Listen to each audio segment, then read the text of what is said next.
Hey people, it's the Spiritual Studd. And I am M.T, baby. And welcome to another episode of Just My Opinion, where our opinions count and Trump's don't. Okay, so let's get busy. We're gonna start off with a little story I read. I don't know if any of you get these pop-up alerts from LGBTQ Nation. I think that's what it's called. But I do.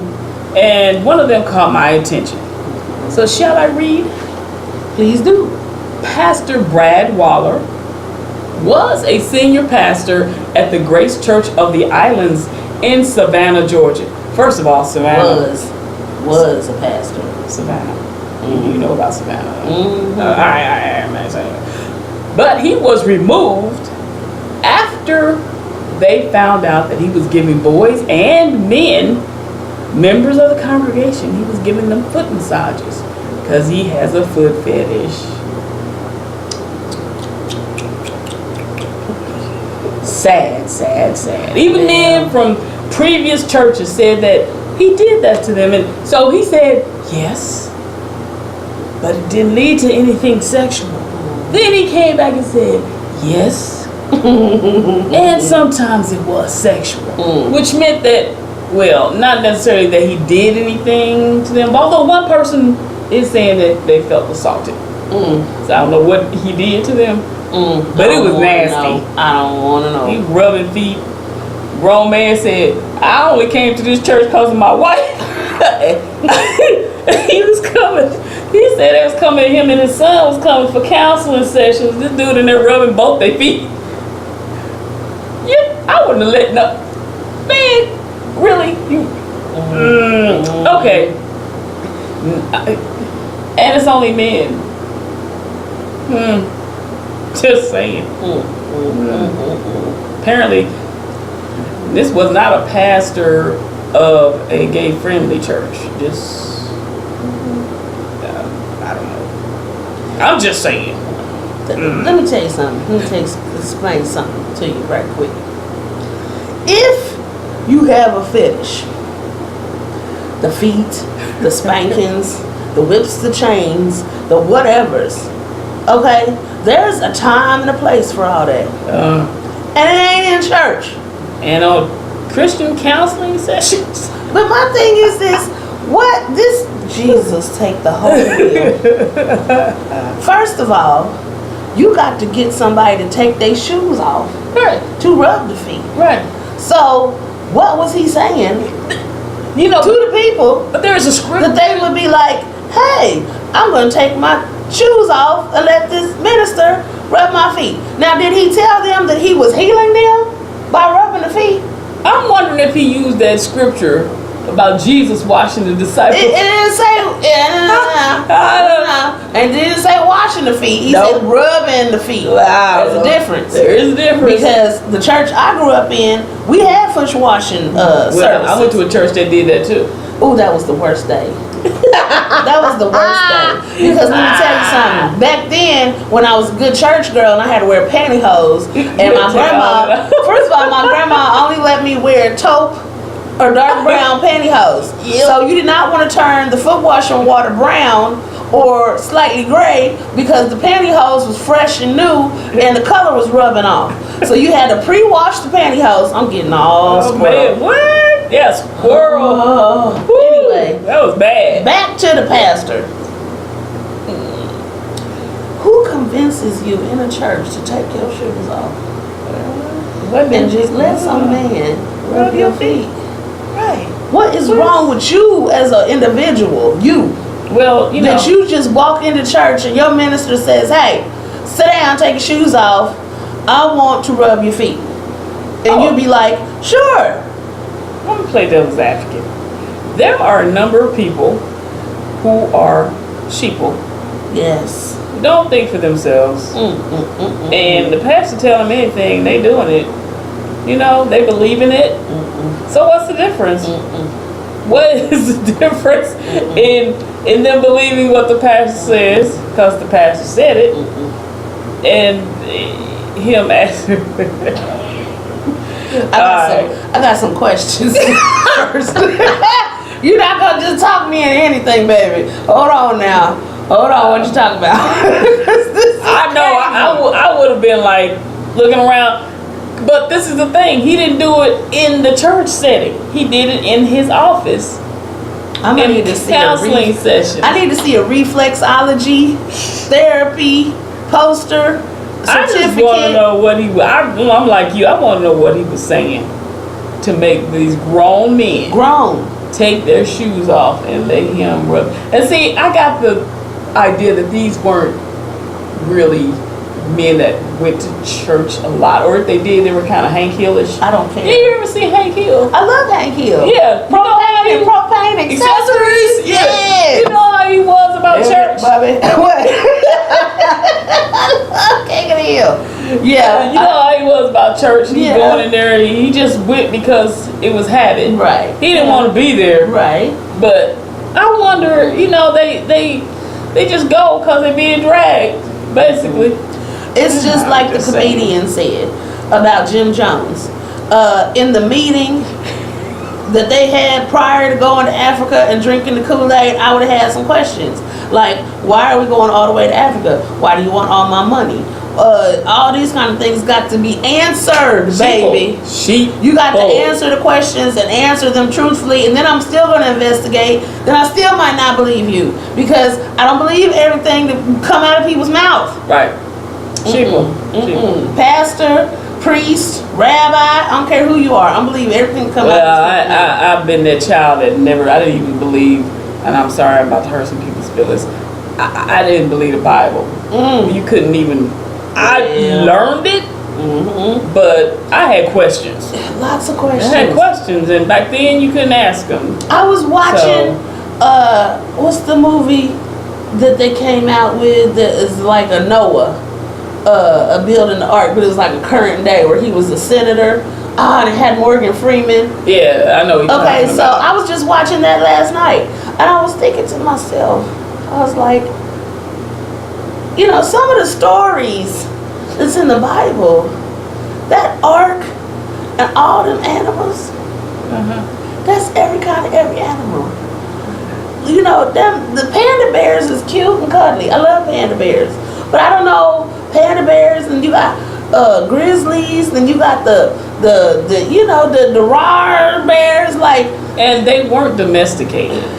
I mean, let me not go. I'm not saying the guy can't do it. I'm just saying it sounds kind of fishy to me. Well, and you gotta build a boat. You know how long would it take to build a boat that big without any modern day tools? Like,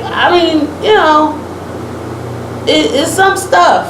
That's the problem. That's the problem in a nutshell. It's some stuff that's in the word that makes you go, Well, I'm like this. I'm reading a book, and it's about Ruth, the story of Ruth. And the author talks about Americans reading this as if it was written for Americans. Right. But it was not. It was written for a patriarchal society way back, thousands of years ago. Why are we... Well, it wasn't written thousands of years ago. It was written hundreds of years. But why do we do that? That's a question. But I think we can talk about that later. Okay. We're gonna move on. Moving on. Have some fun with the fetish. Democratic Senate candidate Sabrina McKenzie from Georgia. Another Georgia story. Look at that. Says she loves homosexuals. But her tweets say something totally different. She's got a whole lot of tweets about being anti same-sex marriage. She said the Obama administration, the government should not sanction same-sex marriage. We were the cause of the upcoming end of the world. Oh, it's just all kinds of stuff. But the kicker in all of this is she's progressive. So she says. So she says.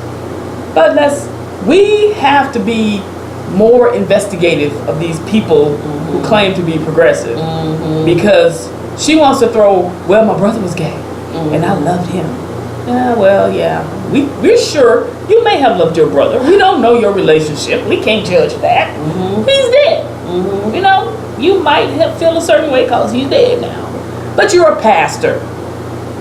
And you have your feelings. And it has not changed. This 2018, you just had something in 2017 that you tweeted. And I'm pretty sure because you're running for something that you're not tweeting a lot right now. But, let me say that with emphasis.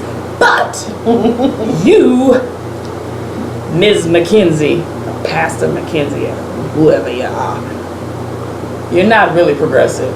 Because if you were, you would not stand against same-sex marriage. I mean, for real. You're maybe a conservative Democrat.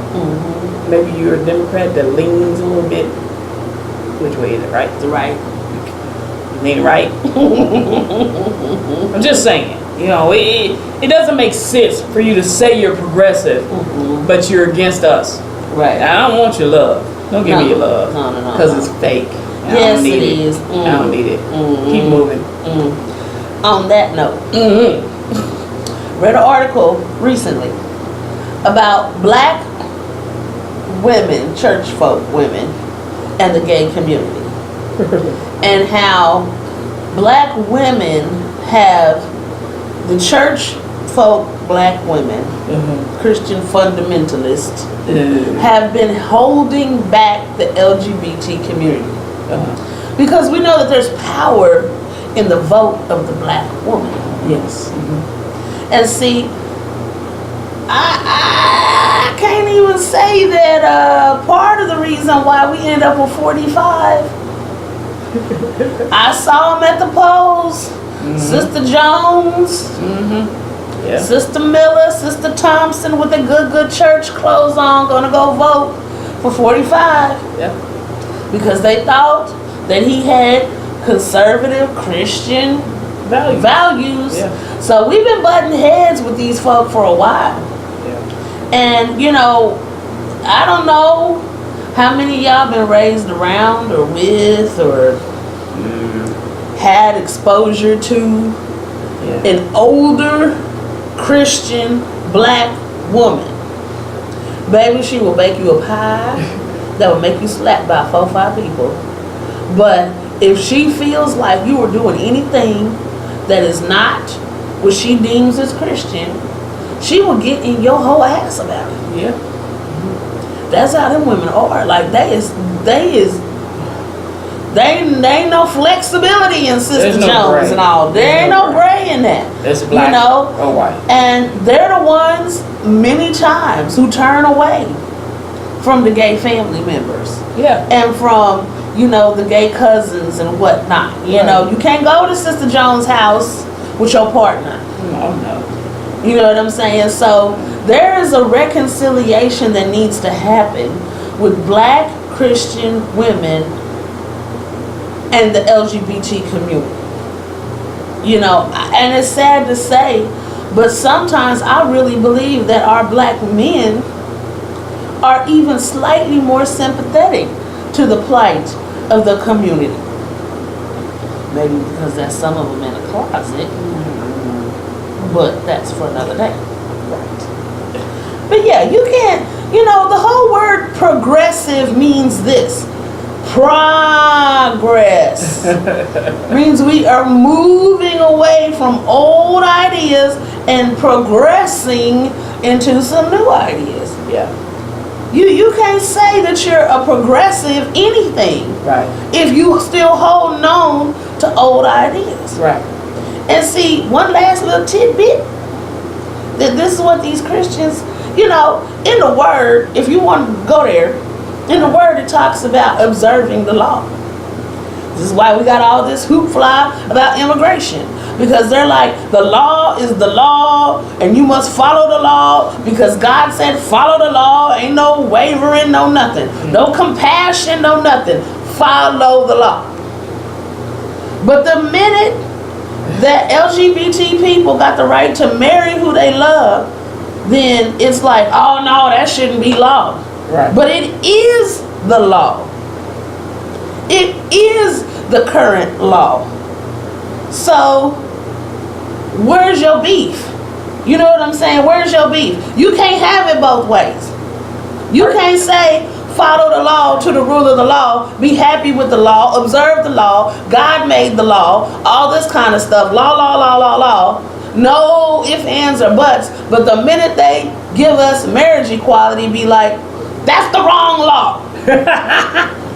You don't get it both ways. You just can't do that. They're trying to have it both ways for a long time. You know, and now the Supreme Court issue, which we can't even go there today because that'd take a whole another hour. Yeah, no, But just to touch on it, they get the right person in there, they're gonna reverse a bunch of laws. Oh yeah, that's the whole thing.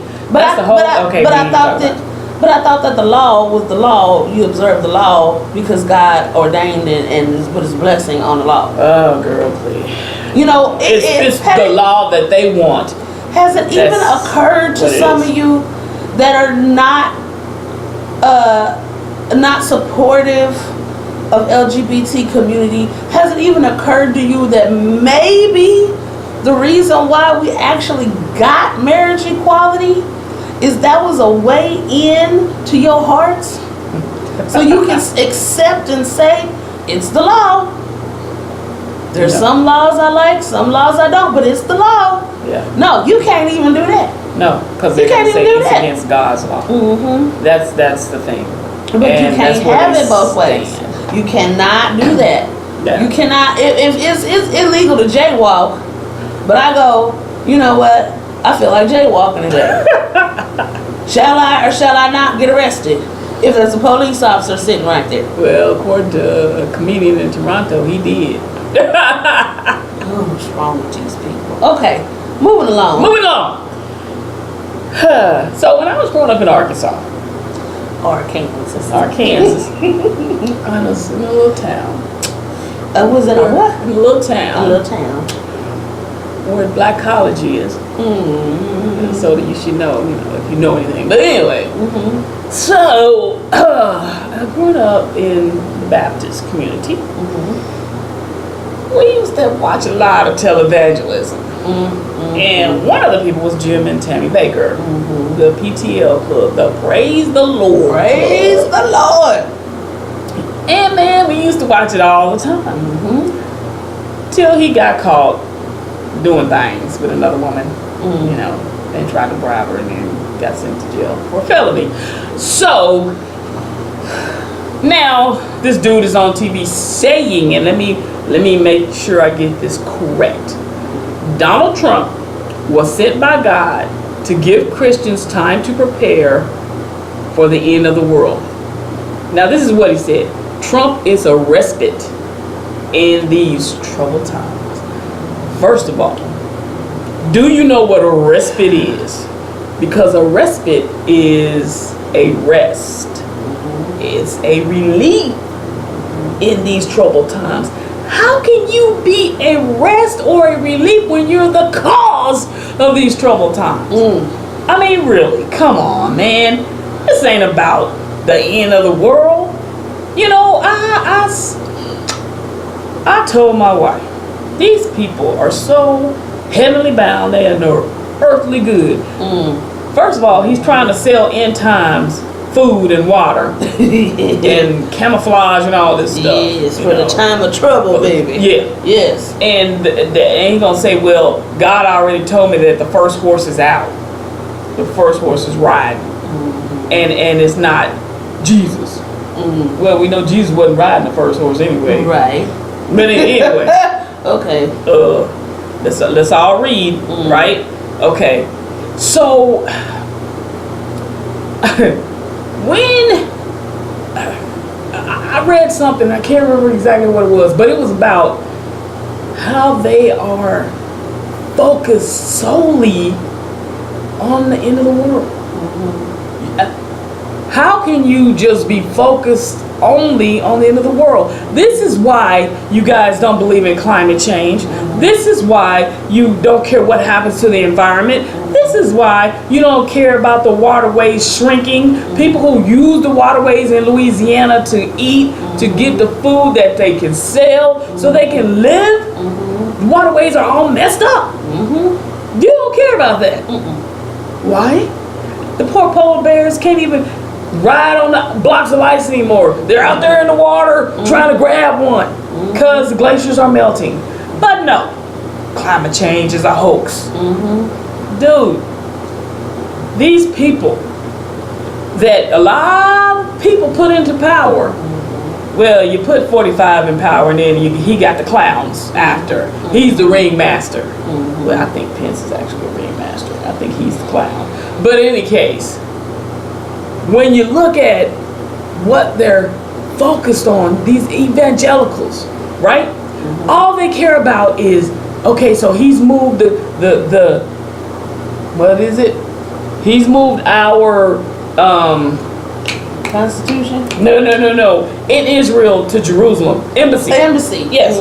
He's moved it and called it the capital. He's going to call Jerusalem the capital of Israel. This is not your country, first of all. Baby. First of all, this is not your country, but you're going to claim that this is the capital? This is the capital. Right. Secondly, people of the word you say you love so much. Immigration, refugees. Jesus started where? Where did Jesus start? He was born in Bethlehem. In a foreign country. And then he had to move to Egypt. Had to move. Because they were coming for him. God sent an angel, said, get out and go to Egypt. So guess what? He was a refugee. He was an immigrant. He was an undocumented immigrant. Yeah. And they stayed there until it was over. And then they didn't even go back home. They went to Nazareth because the word said he would be called a Nazarene. Come on, Bible people. You guys are hating these people, but you worship an immigrant, a refugee. You say you worship. You ain't worshiping nothing. You ain't worshiping nothing. Nope. All you care about is what you care about. You want to pick your scriptures and choose them and say, this is what I believe and I stand on it. And when he gets the Supreme Court in here, we're going to have Roe versus Wade overturned. We're going to have same-sex marriage overturned. That's why you care about Trump. That's why he can be a rapist. He can be grab him by the and you don't care because all you want is what you want. And at the end of the day, if you think God gonna continue to look down on you and smile, I'm sorry. Whatever energy that is that's rolling around in you, baby, you call us demons, you better look at yourself. You better look in the mirror. Because that energy that's flowing in you and coming out your mouth, it's like the Exorcist, just spitting pea soup out. I'm sorry. No, you went there. You went there. And I have said before, I keep saying it till somebody hold on to it, believe it. What happens is, I understand what you're saying, but I think that there is an evilness and there is a conspiracy going on in the world to bring about reign of the European. The Russian and European reign back together. If you look at the alliances that are coming together, we're getting rid of our alliances with Canada. Right. You know what I'm saying? Our alliances with Germany. Right. All these places, we don't want them. But he's aligning with China and with Russia. Even trying to sneak in a little North Korea there. Oh, yeah. So that, the puppet master is pulling the strings in America. And what the sheeple don't understand, I keep saying this, if there is hatred in your heart for another human being, you are destroying yourself. This is a self-destructive behavior. Because this is what happens. Look what happened with racism. With racism, you had people who thought they were better than, elevated to positions of power, who looked down upon people because of the color of their skin. But see, that can't last forever. You're not going to be in positions of power forever. Because to me, to be a true racist, you have to have a power position. Yeah. You can hate me on this level, but you can't, this level, that's something different. That's racism. Right. So, when you have and you're harboring that, you got blinders on. You so absorbed in the brown folk coming across the border. Yeah. The brown folk in your neighborhood you keep calling police on. The brown folk that's in the shopping mall mind their own business and you keep talking about speak English. Mm-hmm. All of these instances, you so upset with what is going on, what you perceive as somebody invading on your territory, you can't see that the puppet master is pulling the strings on you. Right. And I heard an interview just like you were talking about the waterways. Folks in the Louisiana swamp. Yeah. The guys who go get the crawfish. Yeah. They down there like, can somebody send somebody down here from the EPA to fix this mess? Right. Because I'm selling like 60% less shrimp. Yeah. And less crawfish because this waterway need to get fixed. Right. And meanwhile, Scott Pruitt living the high life. Well, he's out now. Yeah. But I mean, he was living the high life off of taxpayer dollars. Right. You know, it's just like you so mad at brown folk, you can't see that your own people are doing you wrong. What we need is a zombie apocalypse, an alien invasion. One of the two. Because let me tell you, if and when the aliens come, or zombies get loose, we ain't got time to be worried about color. Right. We're going to be like, we all human, and if we're going to survive, we got to stick together. Look at Independence Day.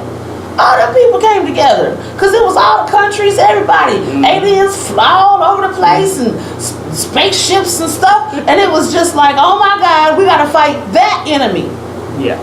If we don't have a collective enemy to fight, then here we are fighting each other. Right. So maybe what you need to do is go find you a collective enemy.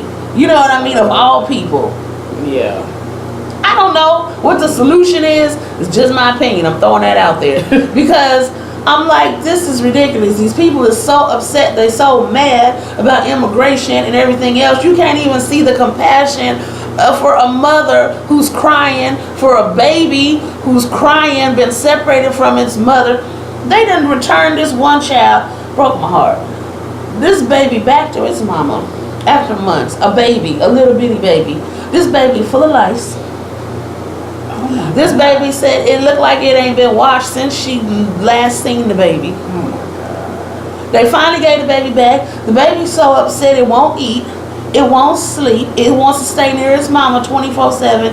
If you are so focused on immigration and the law that you have no compassion in your heart for a baby that has been stripped away from its mother under some old stupid executive orders.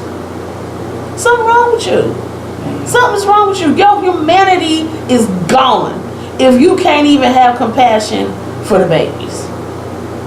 You know, come on now. Where really are we going? What direction are we really going in? Man, It's so sad. so sad. And I just I just read something that it put it into perspective.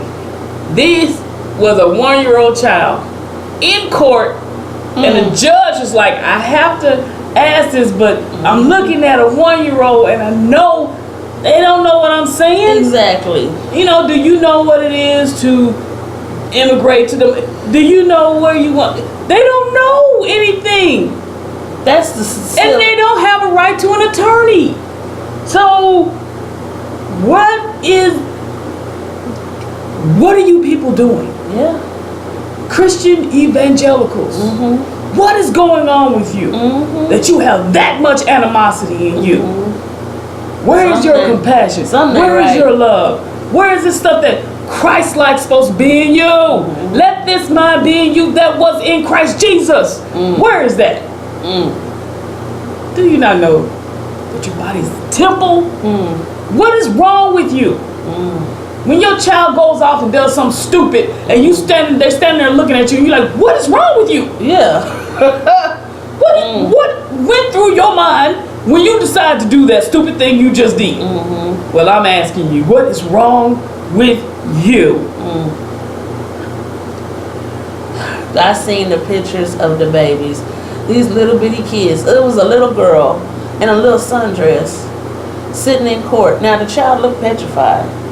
Because, court is an intimidating place for grown-ups. Right. Let alone a little kid. I don't know if she was probably close to 5. In her little sundress and her little sandals. Sitting in a chair where her feet didn't even touch the ground. Don't speak English. Put the headphones over the baby's head. And the judge, like you said, is trying to ask this poor child, do you know why you're here? Do you know what an attorney is? And she's just like... She's just looking at him like, right. I don't understand nothing that's going on right now.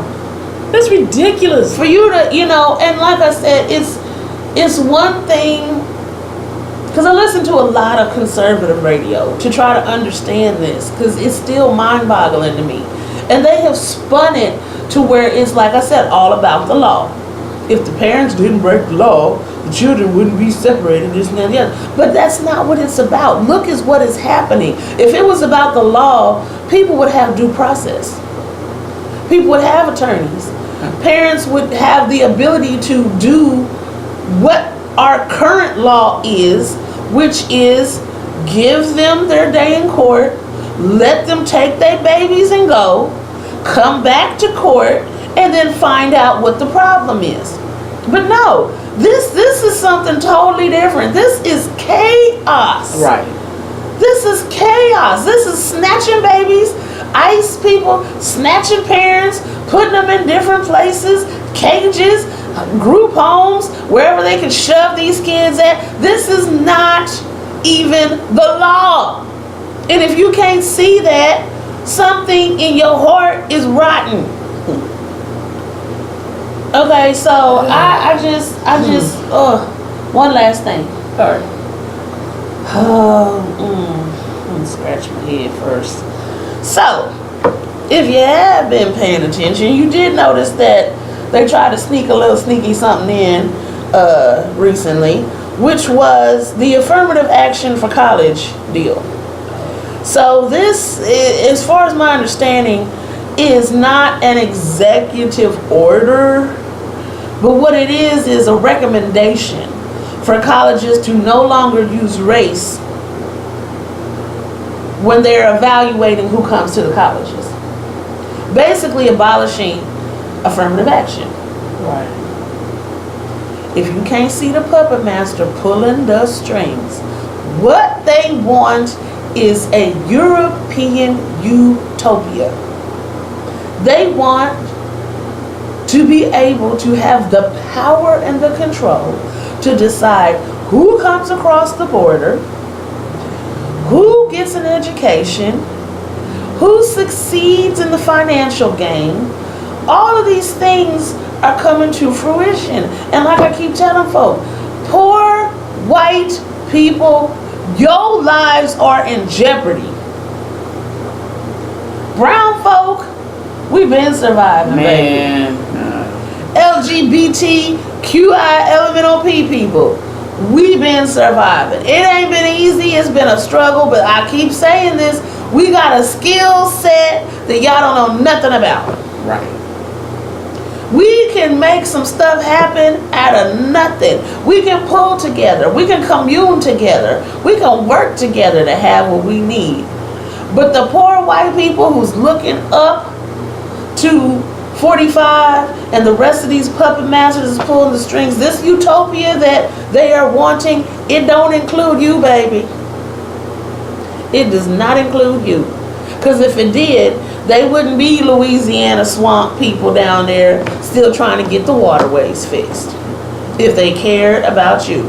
And y'all gonna have to wake up one day, because they keep interviewing 45 supporters. They keep interviewing them, and they still saying, I think he's the best president, and he's doing the work of the people, and I'm glad for the tax cuts. And The tax cuts.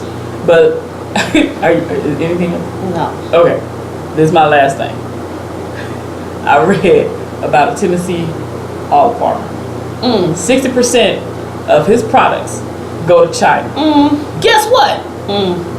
He can't afford all of that. So he said, I'm going to have to cut down. Because I can't afford this. I'm not voting Republican when it comes up. And see, this is what they're not seeing. They're so busy hip hooraying about the crap that he's pulling. Yeah. But guess what? All y'all that think you're going to be sitting up there, you got a rude awakening coming, including Mr. Trump. You got a rude awakening coming, because even though it looks bad, one quote I heard right before he broke through the sound barrier, he said, that's when the cockpit shakes the most. And we shaking, baby, because it's about to be a breakthrough. Do I sound like a television? You really do. I did, didn't I? You did. That was kind of scary. I didn't mean for that to come out like that. But I'm just saying, don't give up. Don't give up. Keep pushing. Keep fighting. Keep it. Because right now, it looks a little scary. But I'm not scared. But the wave is coming. It's coming. Cockpit is shaking, baby. Yes, it is. And we on our way. It is. Don't give up. No. Don't let them beat you down. And Keep one going. little last teeny tiny. Okay. So you know they gave the people some little monies. They said your check is going to increase and folks going to get bonuses. Yeah. For those of us poor folk, why? Listen to me. Come here. Listen to me. That little bit of extra money you got, I know you think, oh goody, I got a little extra spending money. Let me tell you something. Right now, I need you to go to your supervisor and get your W-2s in order. Because I got a sinking, sickening feeling that come tax return time and see, it's going to be here before you know it. Baby. You're going to have to pay taxes on the tax break. The more money you make, the more taxes you pay. So I just want those, I'm bad with numbers. I'm telling you right now, I'm real bad with numbers. I just do, throw a percentage here. Take 5%, 6, 7, I don't know, whatever. So I just want you to be aware, because see, we as poor, under, poverty-stricken people, sometimes we don't pay attention to things. They give us some change and we be like, thank you. And don't even think about the consequences. So what I want you to do, go to your supervisor, get that good W-2 or whatever form you need to fill out, and I need you to get a little bit of money, more taxes taken out, because I think come next year, and we'll talk about it, come tax return time next year, you might get hit, because the more money you make, the more taxes you pay. I just want you to be aware. All right then. All right. That was interesting. Yeah. I hope you enjoyed it. I always enjoy bringing our thoughts to you. Our opinions. Take them as you want or not. That's why it's just our opinion. But we just want to thank you for tuning in. Appreciate you. I am the Spiritual Stud. And I am MT, baby. And ladies and gentlemen, he's out. Peace.